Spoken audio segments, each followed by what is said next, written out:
Hola, hola, ¿cómo están? Muy buenas noches, buenos días, buenas tardes, independientemente de la hora en que vean esta presentación. El día de hoy, el Club de Auditores Hispanos presenta la primera sesión del curso taller virtual Elaboración de papeles de trabajo para la auditoría financiera bajo enfoque de controles y pruebas de saldo. Este es un curso de 24 horas que se realizará en 8 sesiones de 3 horas cada uno.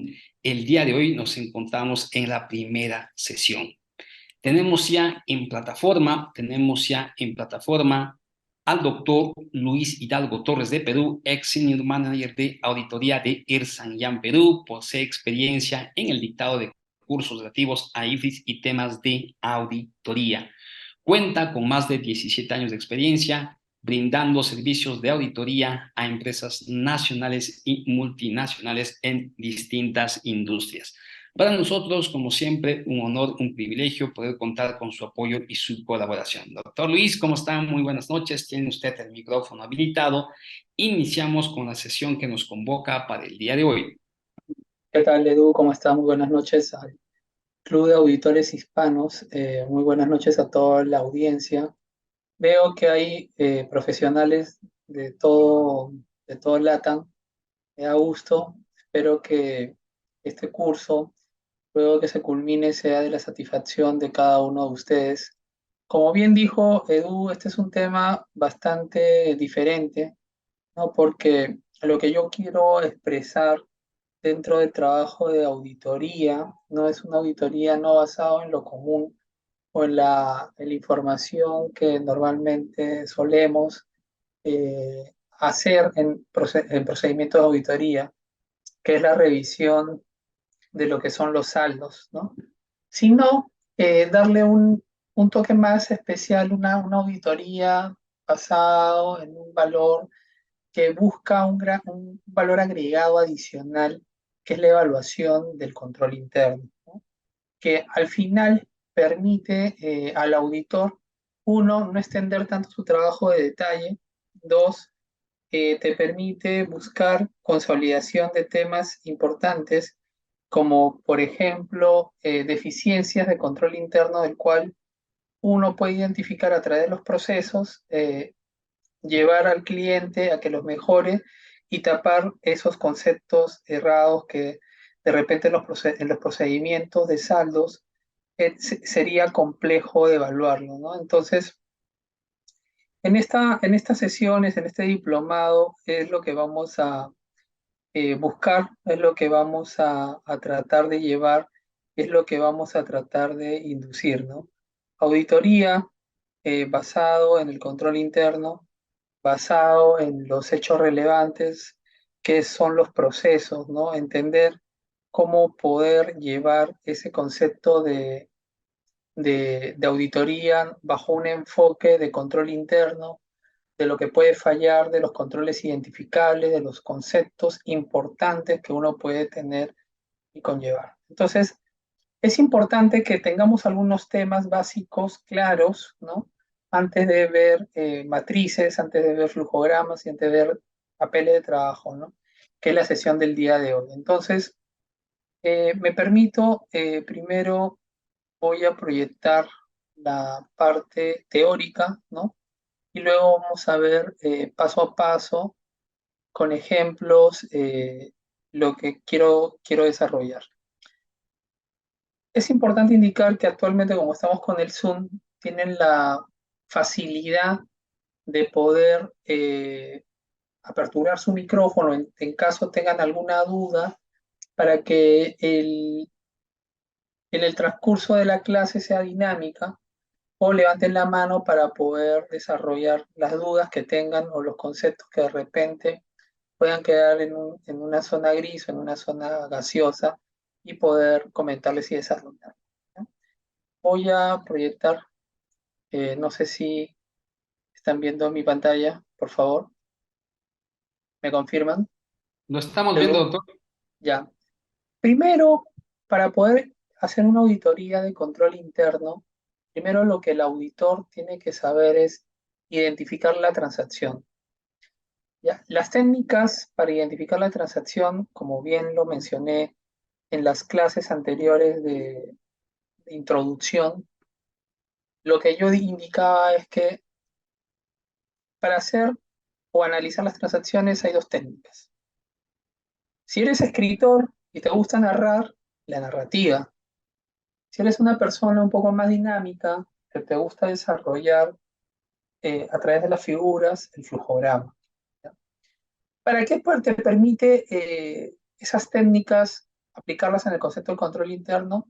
Para identificar dentro del flujo, dentro de las transacciones o narrativas, los llamados what could go wrongs, que significa qué puede fallar o eh, qué error podría existir en la transacción, cuáles son los controles que los mitigan.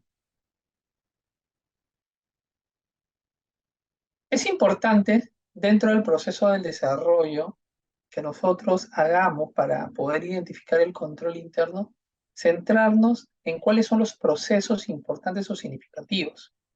En el cierre contable, en el cierre que nosotros auditamos o revisamos como contadores financieros, ¿de acuerdo? Existen tres tipos de procesos o tres tipos de SCOTs o clases significativas de transacciones, ¿de acuerdo?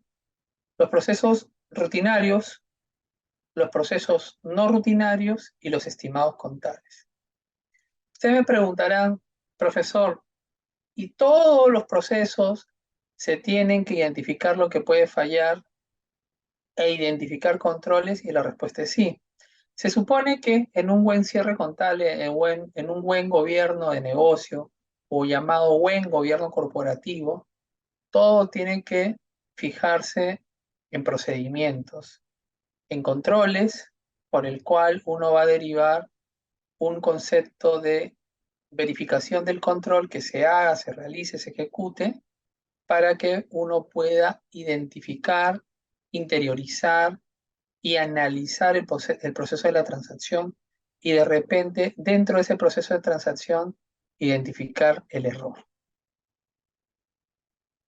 Esto es un diagrama, esto es un concepto de flujograma por el cual uno tiene que evaluar cómo se inicia la transacción, cómo se procede a generar una orden de servicio, quién lo crea, cómo se procesa, cómo se distribuye y cuáles son los ingredientes que conforman el proceso para luego pasarlo a través de un query, ¿no? De un proceso para que termine en el SAT layer o en el libro mayor auxiliar que luego se interiorizará en un balance de comprobación a través de cuentas. Entonces, es importante que dentro del proceso de entendimiento o dentro del proceso que nosotros hagamos, identifiquemos los controles o lo que puede fallar.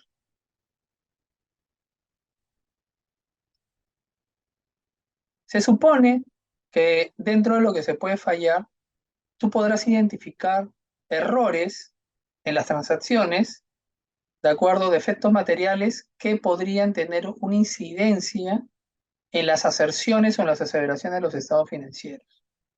Veamos un ejemplo. Un proceso, ¿de acuerdo? Nos centramos en un proceso como es el proceso de planillas. Pregunto yo, para el desarrollo en auditoría financiera, para poder yo diagramar, para poder yo hacer una narrativa, la consulta que les traslado a todos ustedes, estimados colegas, estimados alumnos, ¿la entidad tendría que tener procedimientos, sí o no, para yo poder desarrollar un flujo? ¿Qué piensan? Antes de ver el diagrama, pregunto yo, las entidades, para yo poder hacer un flujograma, para yo poder hacer una narrativa, para poder identificar what all runs, para poder identificar controles, ¿tienen que contar con procedimientos? ¿Qué piensan? ¿Qué piensa Beatriz, Elena Pisa? ¿Qué piensa Marcela Ludmila Vázquez? ¿Qué piensa Pedro Gamboa? ¿Qué piensan, muchachos? Yo me lo voy a inventar, yo lo voy a generar porque tengo ya modelos que he generado anteriormente, lo voy a adaptar al negocio, voy a inventarlo, voy a crear, cómo yo genero o cómo yo voy a elaborar la narrativa o el flujograma que yo pienso auditar, que yo luego pienso hacerte esos controles. A ver, ¿quién me ayuda? Por favor, levanten la mano y opinen. A ver, acá dice, Freddy Meléndez, se deben tener procedimientos. Marcela Luzmila Vázquez, de Perú. La empresa debe tener su normatividad interna sobre sus procesos y sus propios flujogramas. Al momento que el auditor haga el recorrido, lo va a contrastar con dicha normativa. Correcto, Marcela.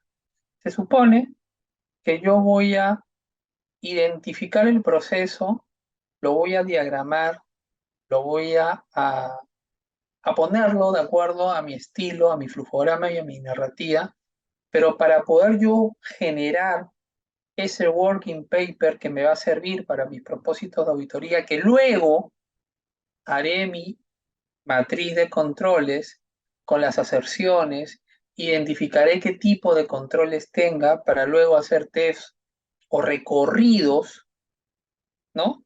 Para poder contrastar el paso a paso de lo que yo estoy diseñando. Obviamente el cliente tiene que determinar y proporcionarme sus manuales de procedimientos. Asimismo, ya fuera de que el cliente o el cliente al cual yo estoy auditando, estoy revisando, para poder yo definir y hacer el flujograma, ¿de acuerdo? De información por el cual yo voy a generar mi entendimiento, tengo que entrevistar al dueño del proceso. El dueño del proceso, ¿de acuerdo? A través de la entrevista me va a indicar su proceso desde el inicio, desde la transacción, desde el ordenamiento hasta el final, para poder yo entender cómo la transacción o el proceso se ejecuta. Es decir, el entrevistado o el dueño del proceso me va a decir su día a día. ¿Por qué? Porque su día a día me va a permitir a mí entender cómo es el proceso, cómo se está controlando, cuáles son los controles generales IT, los controles manuales que él tiene para poder desarrollar el SCOT o la transacción, el cual yo voy a auditar, ¿no? Entonces, tema uno, la fuente. La fuente te va a servir a ti a través de los manuales de procedimientos y los procedimientos que tenga el negocio a través del proceso y la entrevista para poder cerciorarte de lo que tú estás haciendo, ejecutando, diseñando, elaborando, sea real. Y obviamente sea un proceso fidedigno sobre el negocio. ¿De acuerdo? Entonces, vamos a ver el primer flujograma. Flujograma del proceso de planillas. Por favor, ¿están viendo ¿cómo se llama? Mi pantalla. ¿Me confirman, por favor? Por favor, ¿están viendo la plantilla? Sí se ve. Disculpen. Señor, sí, señor. Muy bueno. Primero, para hacer un flujograma, lo que tú tienes que tener en cuenta es hacer una leyenda. ¿De acuerdo? En esta leyenda, tú vas a tener que identificar la ruta crítica. Cuando se ejecute un procedimiento de flujograma, que para mí es lo más, en realidad, eh, más visual, mejor elaborado que hacer en narrativa, porque en narrativa de repente puedes obviar conceptos, en cambio en un flujograma tú solamente sigues la ruta crítica. La ruta crítica para elaboración de un flujograma, de un SCOT de transacciones, siempre va a tener un inicio, un registro, el procesamiento y el reporte, que será lo que se termina en el SAL layer o en el libro mayor que luego se terminará en el Trial Balance. Adicionalmente, tienes que tener una leyenda donde cada diagrama significa algún concepto de conexión. Por ejemplo, este cuadrado significa procedimiento. Este libro significa reportes de sistema generado, o sea, que dentro del proceso interviene un concepto IT. Este rectángulo, proceso de sistema, input, cómo se alimenta, los query, la parte de un cilindro, base de datos, estos son los conectores, las decisiones, los documentos físicos que intervienen dentro del proceso y los controles establecidos, ¿no? Siempre, acuérdense que en un proceso de control tú vas a identificar siempre el semáforo, ¿no? Que te dirá la alerta. Rojo significa high risk, el, el ámbar, moderate risk, y el verde, low risk. Es decir, riesgo alto, moderado y bajo. En la identificación de la ruta crítica, siempre vas a tener, o sea, cuando tú diseñes o cuando se haga el proceso de identificación del diagrama o del flujograma que te sirve para el proceso de control interno, tú tienes que, obviamente, indicar cómo se inicia el proceso que tú estás entendiendo, ¿no? Por ejemplo, acá estamos haciendo el flujograma del proceso de planilla, o de la nómina, o del personal, ¿no? Todo inicio, siempre en un proceso de recursos humanos o de planillas, inician con un requerimiento sobre solicitudes, ¿no? O vacantes que necesitas para ciertas áreas, ¿no? Que al final recae en el área de recursos humanos o de recruiting del proceso o de la entidad que tú estás evaluando. Se supone que luego del proceso de inicio sigue el concepto de la transacción a través de cómo se ingresa o en el RP o en el sistema de control o de gestión que se está haciendo. El procesamiento ya es el control de la nómina como tal en función a todos los inputs que se ha alimentado en altas y bajas dentro del proceso de recursos humanos, por el cual se determinará un estimado de nómina y la cancelación de la nómina a través del pago. Y por último, el registro de la nómina bajo la cancelación a través de tesorería del pago. Entonces, toda esta ruta crítica es la que uno, como auditor, si estás realizando el proceso de control interno, se tiene que realizar y ejecutar. ¿De acuerdo? Estos son como se podría decir, las fuentes por el cual nosotros nos vamos a basar.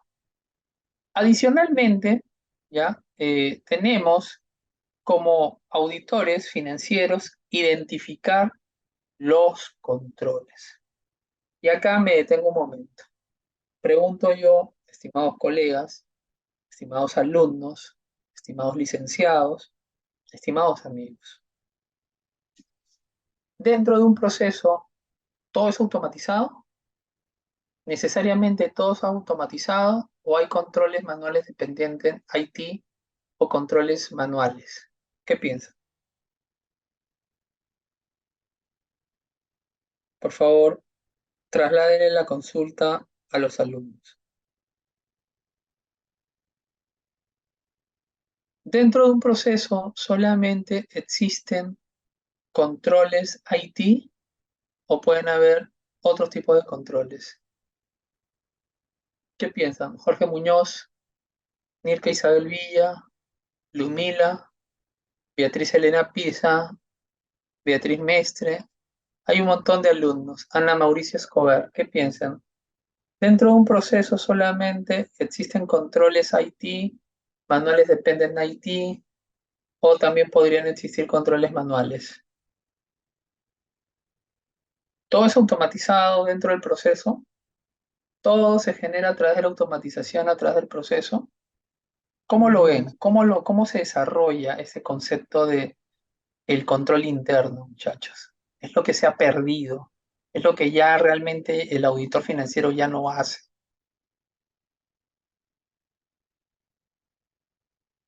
Dentro de un proceso, dentro de la ejecución de un proceso, ¿de acuerdo? Dentro de la elaboración de un proceso, dentro del análisis, del desarrollo, de lo que puede fallar, de los controles identificables, siempre van a existir controles manuales, preventivos y detectivos. Controles manuales dependen de IT, controles de ¿cómo se llama? IT puros y duros, ¿de acuerdo? Y eso es lo que el auditor financiero tiene que identificar, porque en función a esto, en función a todo el diagrama que nosotros vamos a ejecutar o el flujograma que nosotros vamos a desarrollar, va a terminar en este working paper.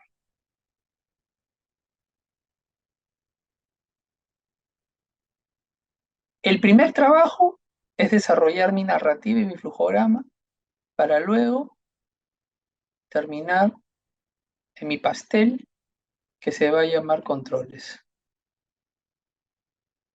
La descripción del control, el walk all run y los controles que voy a identificar dentro del proceso. ¿Para qué? Para luego el siguiente paso es probar.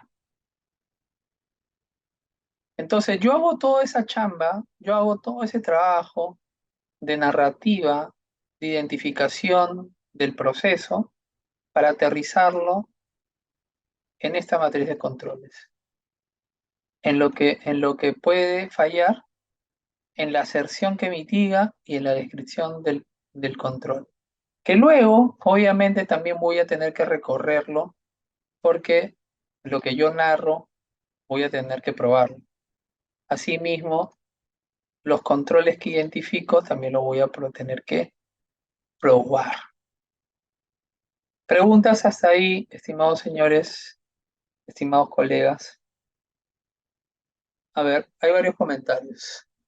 Pueden haber ambos tipos de controles, pueden haber controles manuales, aunque lo ideal es tener automatización. Debe haber ambos controles, pueden existir controles automatizados. Exacto. La idea, ¿no? Dentro del proceso de control interno es que, y bueno, este es un tema ya que obviamente se viene desarrollando a lo largo del tiempo, ¿no?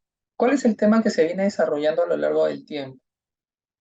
Que la mano del hombre sea lo mínimo indispensable dentro de un proceso de cierre contable.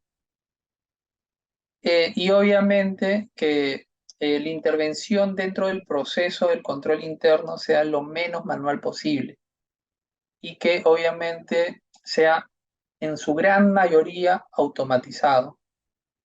Y es verdad, ¿no? O sea, verdad, en verdad es en el tiempo de lo que yo he ido en mi experiencia como como auditor financiero externo, ¿de acuerdo?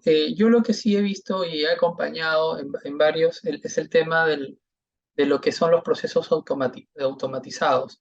Y obviamente, dentro de las diversas auditorías financieras en las cuales yo he podido participar, siempre las recomendaciones iban de automatizaciones, verificación de automatizaciones, análisis de automatizaciones, para evitar que los procedimientos sean manuales, ¿no? Y evitar riesgos, ¿no? Obviamente, mientras más se utilice el concepto de automatización, el riesgo va a disminuir porque van a existir muchos procesos de control que van a mitigar riesgos, ¿no? En cambio, si hay controles muy manuales, obviamente los controles manuales pueden perder identificación de cubrir conceptos de riesgos, ¿no? Entonces eso es un poco más complejo. Pero bueno, siguiendo el hilo de lo que ya estamos explicando, vamos a ver el flujograma que he desarrollado y que quiero exponerles a cada uno de ustedes, ¿no? Miren, muchachones, como dije, todo tiene un inicio, ¿no?